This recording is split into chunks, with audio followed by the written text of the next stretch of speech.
Bienvenidos y bienvenidas a una edición más de Temas y Debates. Les saluda Ricardo Sosa.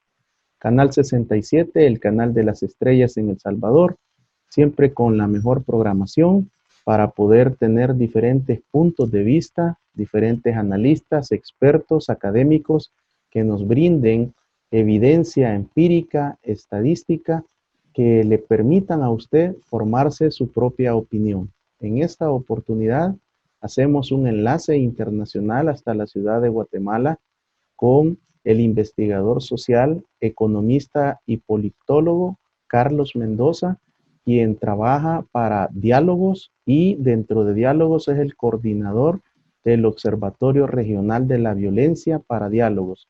Es un privilegio contar contigo, Carlos, en este enlace y saludos hasta Guatemala. Muchas gracias, Ricardo, por la invitación.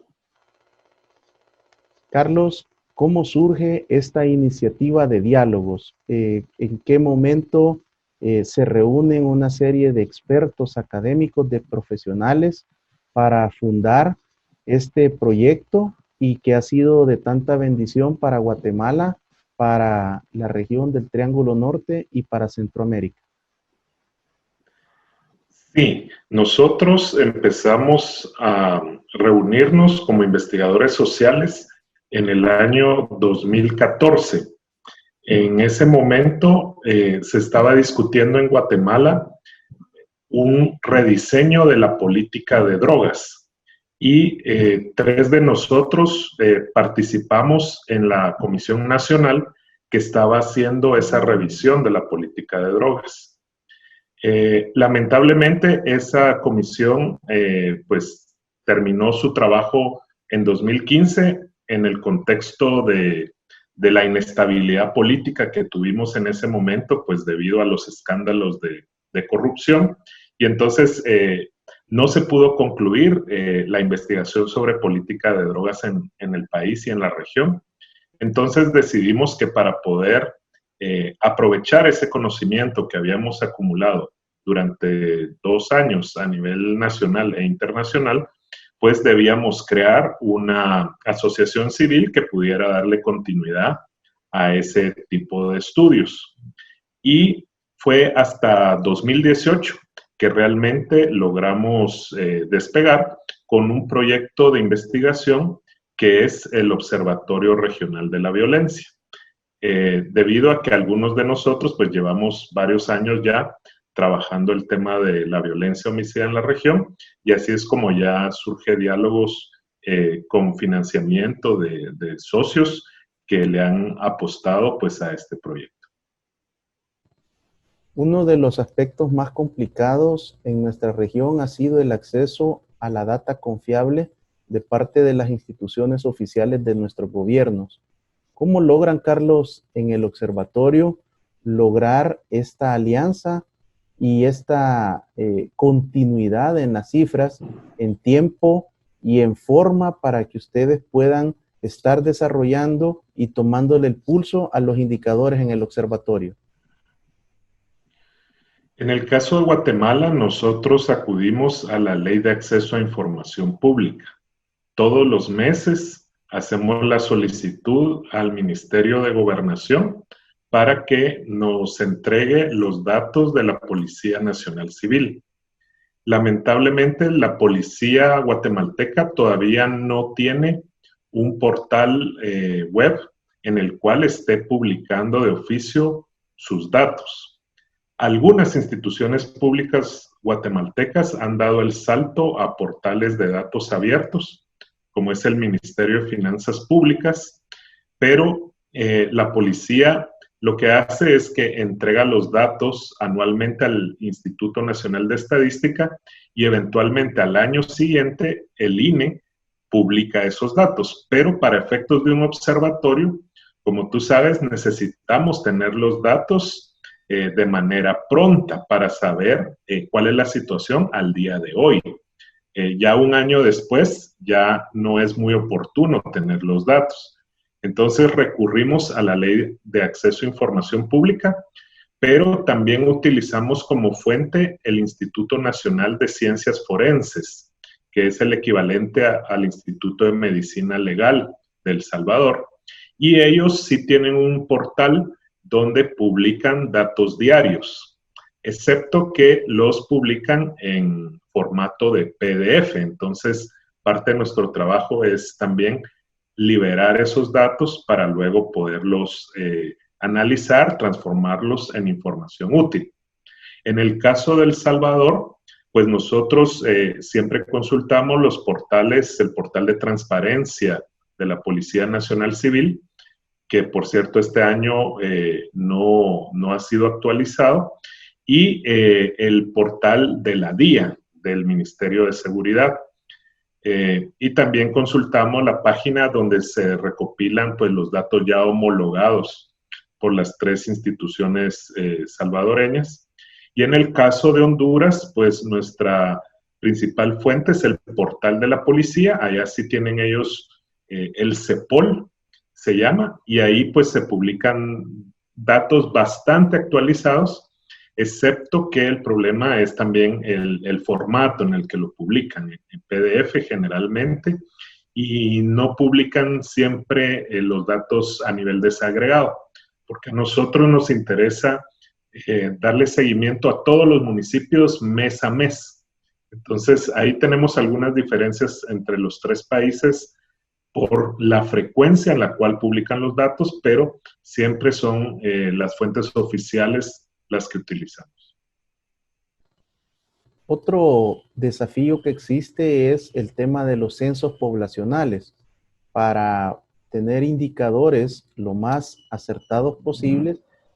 Usualmente en el tema de la violencia homicida se utiliza el indicador por cada 100,000 habitantes, pero también en nuestra región es importante poder hacer otro tipo de tasas como la de 50,000 y 10,000 habitantes.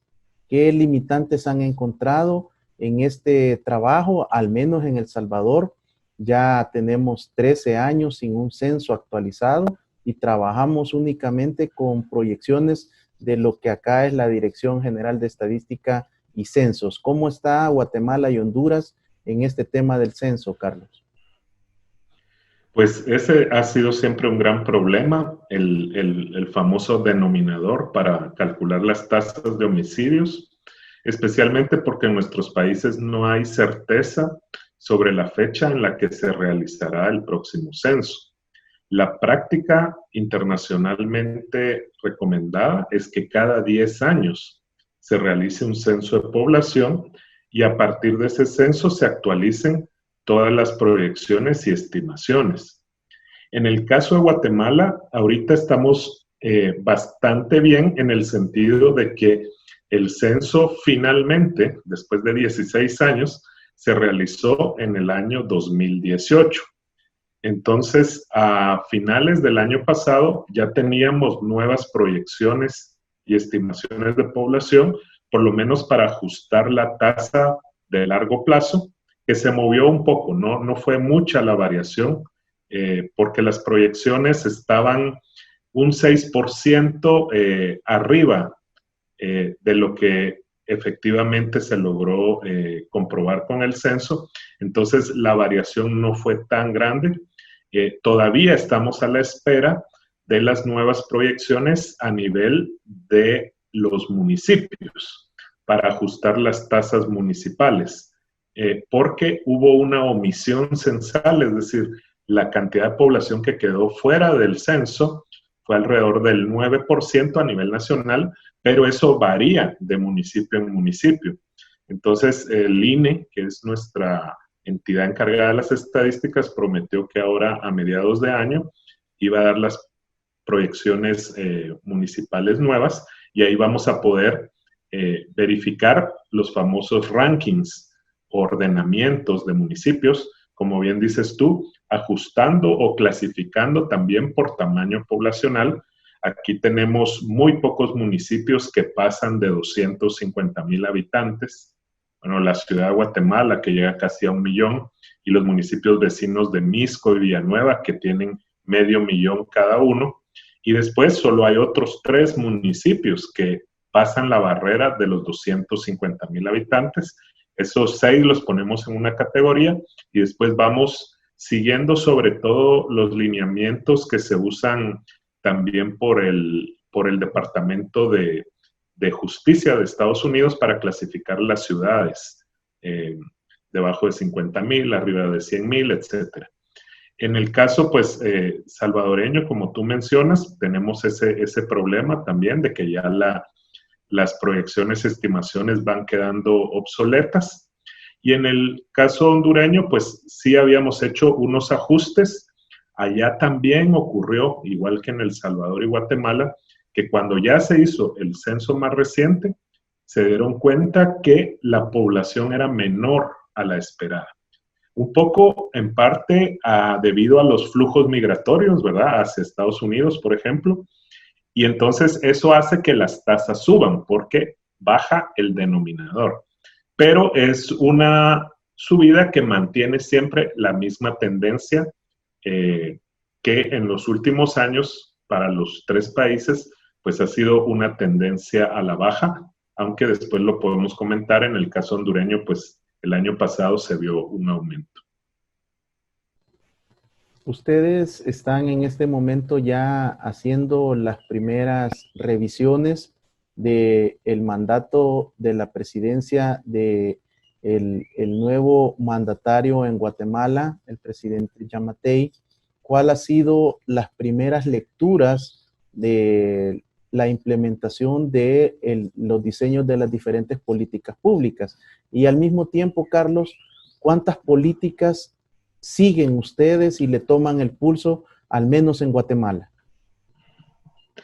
Sí, nosotros como Diálogos estamos dándole seguimiento en este momento a 4 tipos de políticas públicas. Primero, el tema de seguridad y justicia, que es en el cual iniciamos con el Observatorio de la Violencia, y sobre todo cuando empezó esta nueva administración el 14 de enero, pues le pusimos un especial énfasis porque el presidente Yamatei pues entró con todo, siguiendo mucho los pasos de lo que estaba haciendo el presidente Nayib Bukele en El Salvador, con estados de prevención, en un programa que le llamó de manera muy similar Plan Recuperación y Control Territorial, que ya lo voy a explicar en detalle. Y luego salió con un paquete de leyes donde sobresale una ley antipandillas. Entonces, estuvimos bastante activos en enero y en febrero viendo ese tipo de iniciativas y evaluándolas sobre todo, porque nosotros nos consideramos un tanque de pensamiento de segunda generación. Esto quiere decir que nuestras recomendaciones de política pública tienen que estar basadas en evidencia. No es lo que nosotros creemos, no es lo que nosotros queremos, sino lo que los datos y la información nos están señalando. También le damos seguimiento a la política anticorrupción, porque como ustedes saben, durante los últimos 2 años del mandato de Jimmy Morales, esa administración básicamente expulsó a la CICIG del país. Y en la campaña electoral del año pasado, varios candidatos, entre ellos Yamatei, habían ofrecido una comisión también anticorrupción. Entonces, entramos a analizar los distintos modelos a nivel mundial de comisiones anticorrupción, también viendo lo que estaba ocurriendo en El Salvador por esta comisión que también había ofrecido el presidente Bukele. Y el otro tema donde estamos iniciando apenas es el tema migratorio, porque precisamente violencia, corrupción son 2 de las generadores de la emigración o la expulsión de ciudadanos guatemaltecos hacia Estados Unidos, sobre todo porque no encuentran las oportunidades acá o por el tema de la inseguridad. Y finalmente estamos ahora siguiendo por el tema de la pandemia las políticas en salud pública, viendo modelos de contagio, viendo el tema de accesibilidad a los hospitales desde los lugares poblados y viendo también un indicador de vulnerabilidad social de cada uno de los municipios para ver cuál va a ser su capacidad de respuesta ante este shock externo, ¿verdad? Que sobre todo no es solo sanitario, sino también económico. ¿Ha presentado el gobierno del presidente Giammattei ya una política pública de seguridad ciudadana y convivencia, o únicamente ha lanzado un plan, un programa con el cual él pretende enfrentar la delincuencia, Carlos? Sí, ellos hicieron un plan de gobierno donde, entre otras, se pusieron algunas metas para la reducción de la tasa de homicidios. De hecho, esa meta ya se alcanzó en pocos meses. La meta de los 4 años se alcanzó. Y si me permites compartir con los televidentes, la tendencia ha sido que este plan de intervención a nivel territorial de recuperación y control se dio en algunos municipios.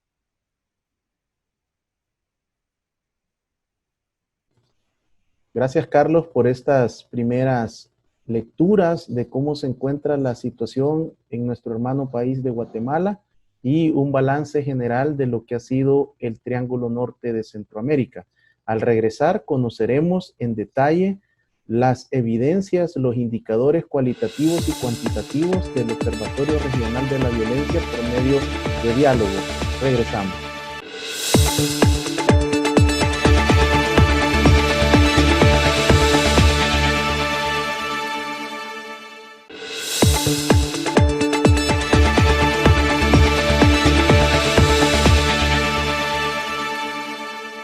Gracias por continuar con temas y debates. Usted puede sintonizar este programa de lunes a viernes de 7 a 8 de la noche, su retransmisión de 1 a 2 de la tarde y nuestra multiplataforma de redes sociales para que usted pueda ver en diferido los programas o compartirlos con sus contactos. En esta oportunidad, el investigador social, politólogo, economista y coordinador del Observatorio Regional de la Violencia de Diálogos en Guatemala, que están haciendo una extraordinaria labor de evidencia empírica, estadística, indicadores cualitativos, cuantitativos, para poder tener una mejor aproximación y que esto sirva en la toma de decisiones.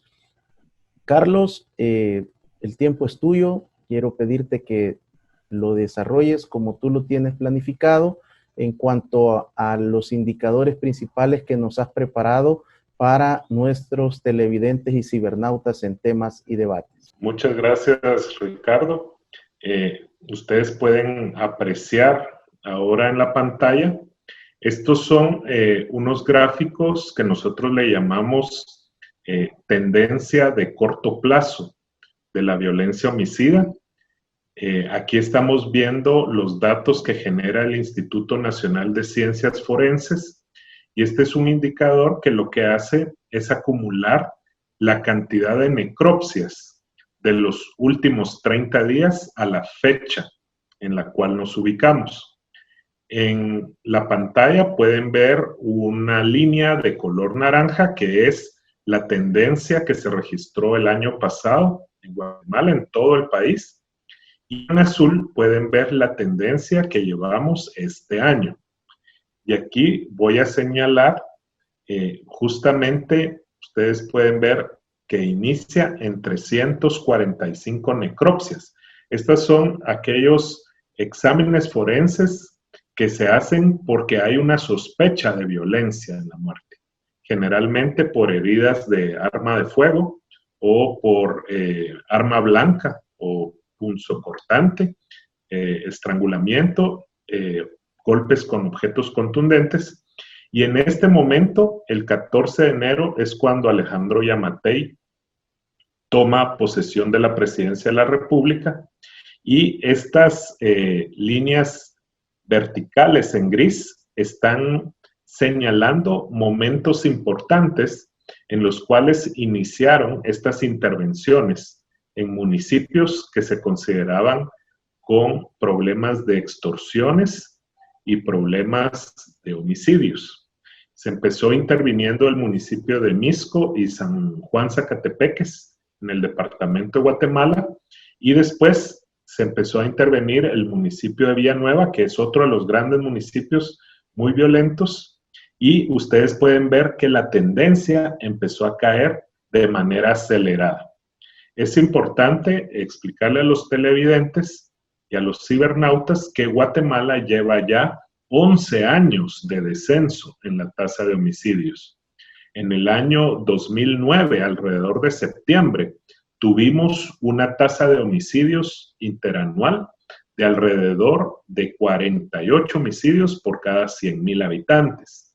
Y al día de hoy, la tasa se encuentra en 17 homicidios por cada 100,000 habitantes. Entonces, es un descenso importante de más del 55% en los últimos 10 años, pero aquí estamos viendo lo que ha pasado en el corto plazo, en estos últimos meses, que en realidad son los primeros meses de la administración Yamatei, y entonces ustedes pueden ver que pareciera que sí hubo un efecto relacionado con este tipo de intervenciones en los territorios.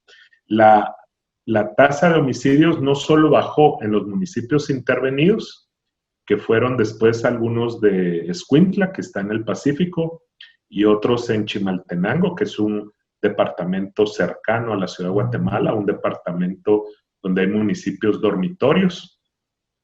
Y eso nos llevó a una tendencia de 250 necropsias en los 30 días precedentes, y ahí parece que se estabilizó un poco esa tasa de homicidios.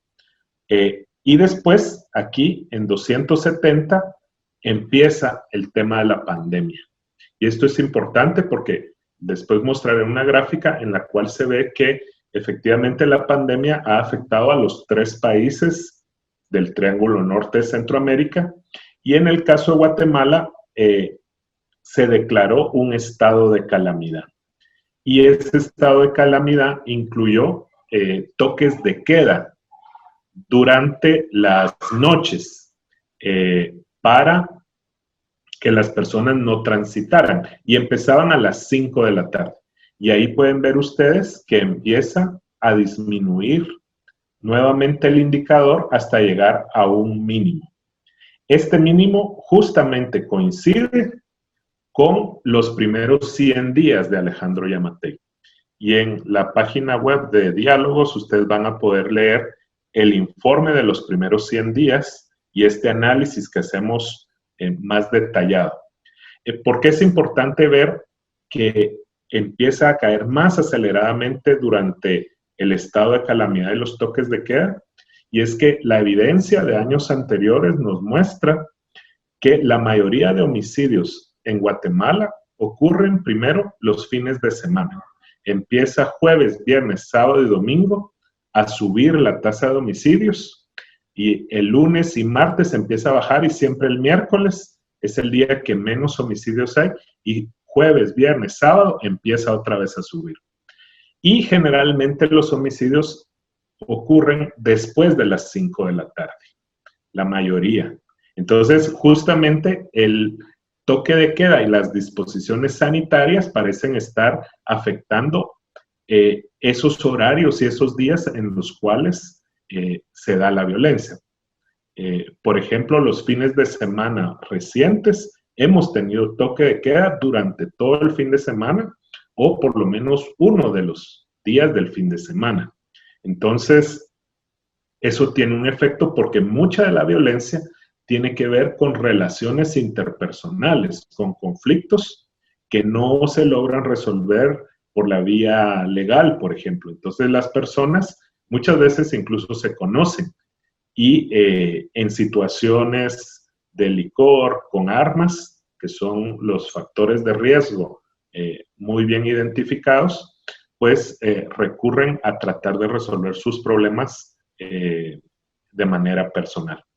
Y luego vemos que en los últimos días de esta administración, este gráfico está actualizado al 15 de junio, reciente, o sea, hace pocos días se actualizó. Vemos que empezó a subir la violencia y se ha estabilizado otra vez alrededor de 250 necropsias en 30 días.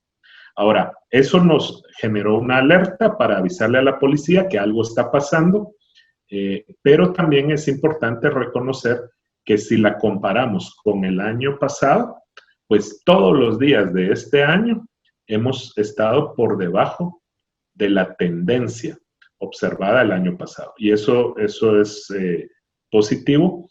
Nosotros generalmente utilizamos el dato de tasa por 100,000 habitantes, como se mencionó antes, pero también utilizamos los datos diarios, que generalmente es lo que muchos periodistas utilizan. Y aquí les voy a mostrar con una perspectiva de largo plazo cómo el promedio diario de homicidios ha venido a la baja. En 2009, como pueden ver ustedes, que fue el año más violento que tenemos en registros de Guatemala, para una población actualmente de más de 16 millones de habitantes, en 2009, según el INASIF, que es de medicina legal forense, tuvimos hasta casi 20 homicidios diarios. Y al día 31 de mayo del 2020, según la misma fuente, estamos por debajo de los 9 homicidios diarios. Y si usamos el dato de la policía, estamos debajo de los 7 homicidios diarios. Carlos, una consulta. En el caso de las necropsias en Guatemala, lo que podemos observar en los gráficos es un leve incremento entre necropsias y el dato de homicidios de la Policía Nacional de Guatemala. ¿Esto es que las necropsias incluyen todo tipo de autopsias, como le decimos en El Salvador, o solo están incluidas las de violencia?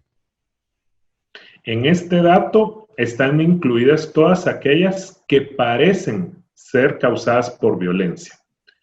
Lo que ocurre es precisamente que hay muchos casos, por ejemplo, de suicidios que están incluidos en ese dato. Según el Instituto Nacional de Estadística y la policía, en Guatemala tenemos al año entre unos 500 y 600 suicidios. Pero como el suicidio es una muerte violenta, pues el Instituto Nacional de Ciencias Forenses lo clasifica en ese grupo de necropsias posiblemente relacionadas con hechos criminales. Y también se incluyen ahí algunos accidentes. Por ejemplo, se da mucho de que hay guardias privados de seguridad que les dan una escopeta para cuidar un vecindario, una tienda, y no necesariamente están capacitados para el uso del arma.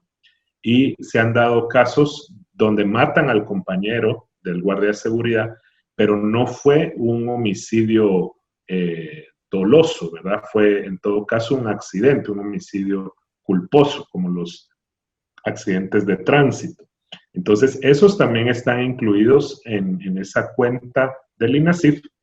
Y por el otro lado, la policía también tiende a subestimar, porque la policía lleva 2 contabilidades y todas son en la escena del crimen. Entonces, en la escena del crimen hay muertos y hay heridos. Entonces, la policía lleva esas 2 contabilidades y resulta que los heridos, pues llegan los bomberos o una ambulancia de emergencias y los llevan al hospital. Y algunos de ellos van a morir en el hospital por las heridas. Entonces, la policía no siempre actualiza esa estadística. Entonces, por eso nosotros, cuando ustedes vean nuestro portal de datos, van a ver que tenemos todas las estadísticas de homicidios de la policía y por otro lado las estadísticas de lesionados o heridos por violencia. Y entre esas 2 está el dato real, ¿verdad? Que habría que hacer un seguimiento a cada individuo para ver si este individuo que la policía puso como herido finalmente falleció. Pero no tenemos un identificador único de las víctimas de violencia que nos permita hacer ese análisis. Y como en Guatemala no existe la mesa que existe en El Salvador, donde se hace la homologación de datos, por eso nuestra decisión es reportar ambas fuentes. La tercera fuente en Guatemala es el Ministerio Público, pero ahí es más complicado porque ellos tienen un sistema informático que lo que sigue son las gestiones de los fiscales. No está pensado con fines estadísticos. Entonces, se tiene que hacer una serie de filtros para llegar nuevamente al dato original de la víctima. Entonces, por eso nosotros usamos estas dos fuentes para dar seguimiento en el corto plazo, y en el largo plazo usamos otra fuente, que es las estadísticas vitales del INE, porque esas no surgen necesariamente del INASIF y de la PNC, sino de todos los certificados de defunción. Y en esos certificados aparece si fue homicidio, suicidio o accidente. Entonces, estas las usamos un año después para volver a verificar que las tendencias son consistentes. ¿Cómo viene a cambiar la pandemia del COVID-19 las proyecciones para el denominado Triángulo Norte en cuanto a la violencia homicida? Sabemos que en el 2019 se registraron descensos en los países y nos permitió ubicarnos en un mejor contexto y tratar de salir de esa incómoda situación de ser denominada la región más violenta del mundo sin un conflicto armado. Pero estos descensos que hemos tenido en los tres países por el tema del COVID-19 desde la parte criminológica, algunas teorías nos orientan y nos explican al menos el tema de la prevención situacional del delito, la formación del triángulo delictivo y el delito de oportunidad por los criminales. Esto al finalizar las cuarentenas domiciliarias, en el caso de ustedes, los toques de queda, lo que se observa es que comienza ya un incremento en la expresión delictiva. Pero en cuanto a las tasas, Carlos, ¿se mantiene la proyección o ustedes todavía no han logrado establecer si la proyección de enero 2020 podrá tener una modificación sensible al cierre del 2020? En el caso específico de Guatemala, nosotros creemos que la tendencia a la baja en la tasa de homicidios va a continuar. ¿Por qué? Porque hay factores estructurales y factores institucionales que vienen empujando la tasa hacia abajo desde el año 2010. Que muchos de estos son efectos de reformas legales que se hicieron desde el año 2006. Estamos justamente trabajando en un reporte que explique las causas de este descenso de los últimos 11 años, pero una de las hipótesis que tiene más consenso entre los investigadores, tanto de la academia como de los exfuncionarios que han participado en la política pública, es que varias reformas legales, como la reforma a la ley contra la delincuencia organizada, le dieron herramientas a el sistema de justicia para investigar, para comprobar los hechos y, por lo tanto, dar una sentencia condenatoria a los criminales. Y de esa forma se logró desarticular muchas organizaciones del crimen organizado, muchas dedicadas al sicariato, muchas dedicadas a las extorsiones. Entonces, esos cambios institucionales están ahí. Tal vez el que se revirtió fue el de CICIG, porque aunque CICIG no se dedicaba específicamente a estos crímenes, sino a buscar estructuras criminales incrustadas dentro del Estado y sobre todo en temas de corrupción en los últimos años, sí mandaba una fuerte señal de que nadie era impune en Guatemala. Y eso cambiaba el comportamiento criminal. O sea, si podíamos meter preso a un presidente en funciones por casos de corrupción, como ocurrió en 2015, entonces nadie estaba a salvo de la justicia. Y eso mandó importantes mensajes. Y efectivamente fueron desarticuladas muchas bandas. Y entre otras reformas se dio las investigaciones por medio de escuchas telefónicas. muchos exfiscales y exfuncionarios afirman que entre 500 y 700 vidas se salvan al año gracias a las escuchas telefónicas, porque logran detener esas órdenes de sicariato antes de que ocurran. Entonces, esos cambios siguen. Luego hay cambios sociodemográficos importantes que ahora los estamos analizando con los datos del censo, que tienen que ver, por ejemplo, con el porcentaje de población de hombres jóvenes entre 15 a 29 años, que sabemos que es la población que puede ser tanto víctima como victimarios o agresores. Y hay una tendencia a que ese grupo poblacional está disminuyendo su importancia. Claro que preocupa que esta pandemia global está afectando la economía. Y al afectar la economía, pues exacerba problemas estructurales de largo plazo como la pobreza y la desigualdad. Y sabemos que la desigualdad es uno de esos factores estructurales que explica en gran medida la violencia homicida, no solo en nuestros países, sino a nivel mundial.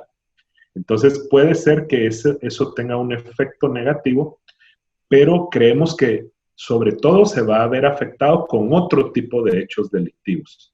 Ya hemos visto en estos 2 meses un aumento en los robos a vivienda y los robos a comercio, es decir, delitos contra la propiedad, porque efectivamente hay algunas personas que no son criminales o comúnmente no van a cometer un crimen, pero como la ayuda estatal a las familias que perdieron sus ingresos no ha sido eficiente en llegar a ellos, pues en muchos casos estas personas, algunos de ellos, no todos, se ven obligados, orillados a cometer algún delito contra la propiedad.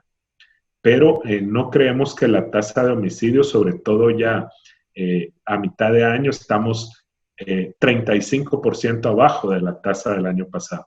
Entonces seguramente vamos a terminar el año en mejores condiciones que 2019. Carlos, en la gráfica que nos mostraste, me llama mucho la atención que se repite la tendencia de la disminución de violencia homicida en el primer mes de inicio del mandato presidencial, tanto del presidente Nayib Bukele como del presidente Giammattei.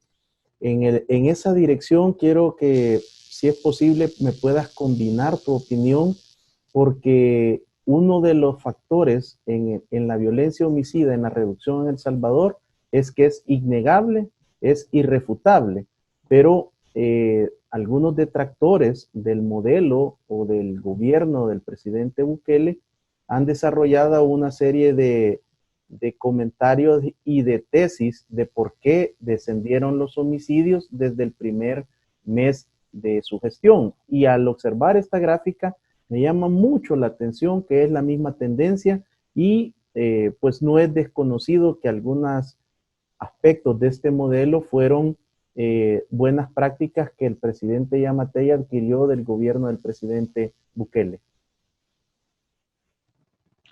En esta gráfica que les estoy compartiendo, tenemos nuevamente el gráfico de tendencia de corto plazo. Aquí no estamos usando tasas, sino estamos usando números absolutos de homicidios, y en cada fecha lo que se está reportando es el total de homicidios de los últimos 30 días. Por eso la gráfica de El Salvador está abajo, porque en números absolutos está abajo porque es una población menor. Ya si lo volvemos en tasa, pues estaría arriba de las otras dos. Pero lo que nos muestra esto, y ahí está la línea vertical roja, que es el momento aproximadamente en la cual asume el presidente Nayib Bukele. Hicimos un reporte hace 2 semanas evaluando el primer año de gobierno con algunos indicadores de extorsiones y homicidios en El Salvador, y como bien dices, se nota un descenso bastante acelerado en este indicador de corto plazo, casi llegando a un mínimo de 111 homicidios en 30 días, que ya se había alcanzado alrededor del 24 de agosto del 2019. Un comentario que nosotros hicimos es de que en muchos casos, pues los nuevos presidentes también están aprovechando las tendencias positivas que vienen ya de gobiernos anteriores.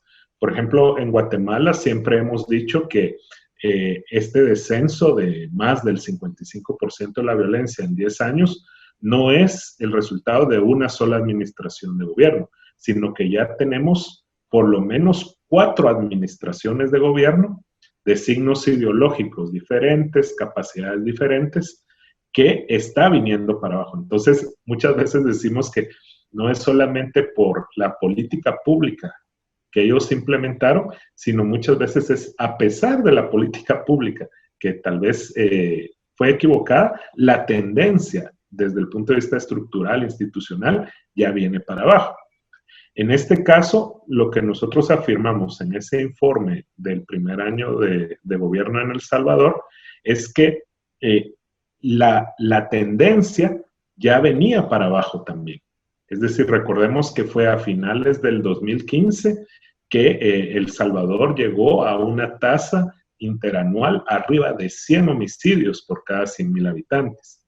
Y desde entonces viene bajando, hubo un periodo en la cual se estancó durante varios meses, alrededor de unos 60 homicidios por cada 100,000 habitantes, pero aquí mismo podemos ver en la gráfica cómo de 19 ya se miraba este descenso en el corto plazo.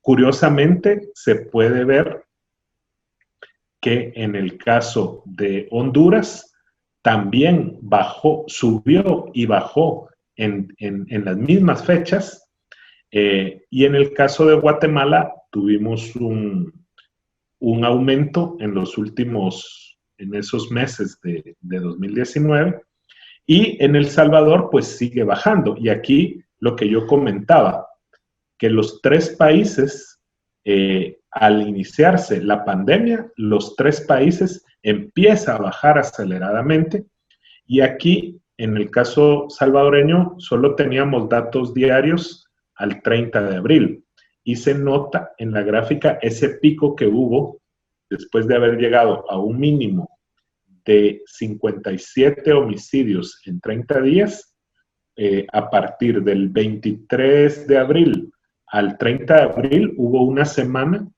donde saltó la violencia, ¿verdad? Y se habla de que hubo cierta actividad de parte de las pandillas y las maras en El Salvador y que luego se retomó el control.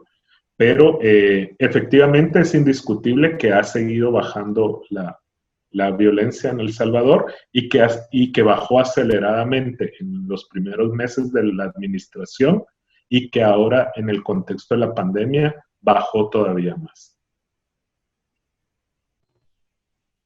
Al observar estos gráficos, Carlos, también es importante denotar de que al presidente Yamatei le está funcionando, le está generando resultados y se habla pues que ya logró la proyección que había establecido para sus 4 años de gobierno. ¿Cuál es el reto, cuál es el desafío del presidente?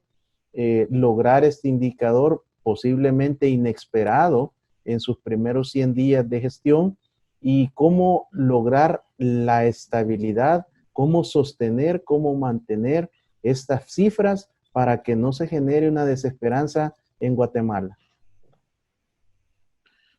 Bueno, hay algo importante comparando con el caso salvadoreño también que tú mencionabas, el tema de los planes.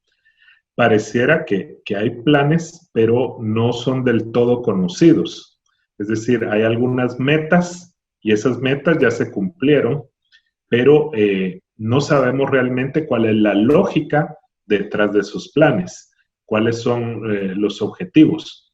Cuando hablamos aquí en Guatemala con la policía, ellos nos dicen, no crean que fue algo improvisado, que decidimos los municipios a intervenir simplemente porque hay una etiqueta de que son violentos, sino que sí nos basamos en los datos y sí nos basamos en información de inteligencia de lo que está pasando en esos territorios, respecto a grupos organizados del crimen. Y con base a eso se hace la intervención.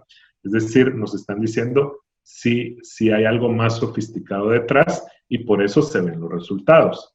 Sin embargo, en los temas de seguridad, pues siempre el Estado es más reservado en dar información porque no quiere que pues los grupos que son su objetivo de neutralización pues se enteren de eso, pero pues en esta época en la cual estamos también buscando transparencia y rendición de cuentas de parte de las autoridades y sociedad civil, también tenemos una función de fiscalización social, pues para que se evalúen las políticas públicas y que las políticas públicas se basen en evidencia, pues sí se necesita por lo menos un mínimo de entender la lógica de las intervenciones.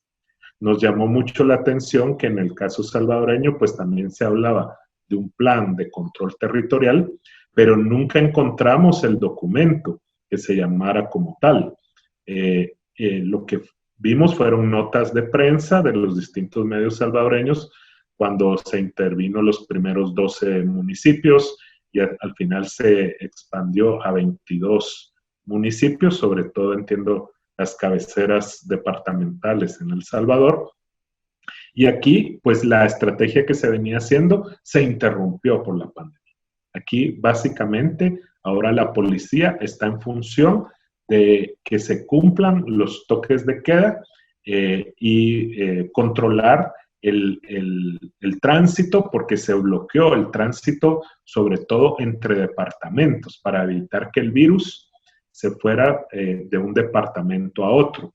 Y entonces, pues, la policía se ha dedicado pues, a hacer una aplicación estricta de estos toques de queda, que también han afectado un poco su imagen y su credibilidad, porque pues han llevado presas a personas pues, que simplemente estaban vendiendo, trabajando durante el día y no les dio tiempo de llegar a sus casas antes del toque de queda y pararon detenidas durante una noche, por lo menos, mientras el juez determinaba. Pero cuando la pandemia termine, que esto viene meses adelante, seguramente se van a retomar esas estrategias de reducción de homicidios. Carlos, ¿cuál sería desde el Observatorio Regional de Diálogos las recomendaciones o propuestas para tratar de consolidar un bloque del Triángulo Norte y tratar de trabajar en una política pública marco de seguridad ciudadana?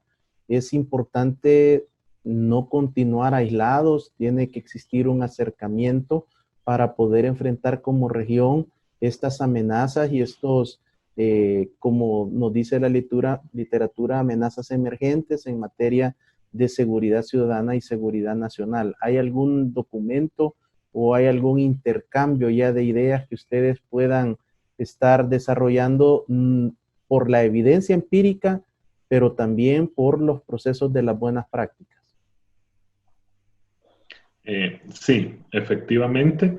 Estamos por iniciar dos proyectos de investigación regionales, uno con las Flaxo de cada país de Centroamérica y el estado de la región en Costa Rica y el PNUD del proyecto Infosegura, en la cual vamos a estar haciendo estudios de caso en 2 municipios de cada país, en Honduras, El Salvador, Guatemala, y estos se van a comparar con 2 municipios de Costa Rica y 2 municipios de Panamá. El objetivo es entender más con información cualitativa qué está pasando en estos territorios que se eligieron según el entorno de ese municipio, digamos, entornos violentos donde hay municipios que están bajando la violencia y entornos pacíficos donde hay municipios que están subiendo la violencia, para entender comparativamente lo que está pasando. Y eso nos va a ayudar a acumular evidencia sobre el efecto de las políticas públicas, por un lado, y otras circunstancias que son más locales, culturales, dinámicas del crimen organizado a nivel local, por ejemplo, que pudieran estar explicando patrones distintos de la violencia. Nuestras recomendaciones en general siempre van por la línea de la transparencia. Necesitamos que los estados den datos para que los analistas, los académicos, podamos colaborar y devolverle al Estado análisis sobre lo que está ocurriendo y que eso le facilite al Estado adaptar sus políticas públicas, no un año después, cuando ya se dieron cuenta que no funcionó, sino básicamente los estados deberían tener capacidad de adaptar en tiempo real y ver si una política que están ejecutando en determinado territorio desplazó el crimen hacia otro lugar y qué está pasando en ese otro lugar, por ejemplo. Entonces, recibir retroalimentación constante a partir de datos que se convierten en información útil para el análisis y la toma de decisiones. Y por lo tanto, insistimos en que toda política pública, sobre todo las basadas, las que son para disminuir la violencia homicida y temas de seguridad, estén basadas en la evidencia disponible. Carlos, quiero agradecerte el aceptar mi invitación, el poder tener este intercambio, los datos, los gráficos, las lecturas, las opiniones que nos has compartido, y como programa me comprometo a que tengamos este intercambio cada 3 meses para poder tomarle el pulso al Triángulo Norte a través del trabajo estadístico y la corroboración de evidencia que están desarrollando a través del Observatorio Regional para los países hermanos de Guatemala, Honduras y El Salvador. Muchas gracias por la invitación, Ricardo. Ha sido el economista, politólogo e investigador social Carlos Mendoza, coordinador del Observatorio Regional de Diálogos en Guatemala. Esperamos que usted pueda formarse su propia opinión de acuerdo a la evidencia empírica, estadística y los datos criminológicos que el observatorio ha desarrollado y continuará desarrollando sobre los 3 países de, al menos por el momento, todavía la región más violenta del mundo sin tener un conflicto armado, pero que hay esperanza y vienen las cifras a la baja. Esperamos, por el bien de todos los ciudadanos de Centroamérica y en especial del Triángulo Norte, estas reducciones sostenibles y que también los funcionarios, las autoridades de los 3 países puedan tomar y colaborar también con la información para que los investigadores académicos y sociales les permitan tener mejores datos, mejores estudios y puedan tomar las mejores decisiones en política pública. Muchas gracias, bendiciones.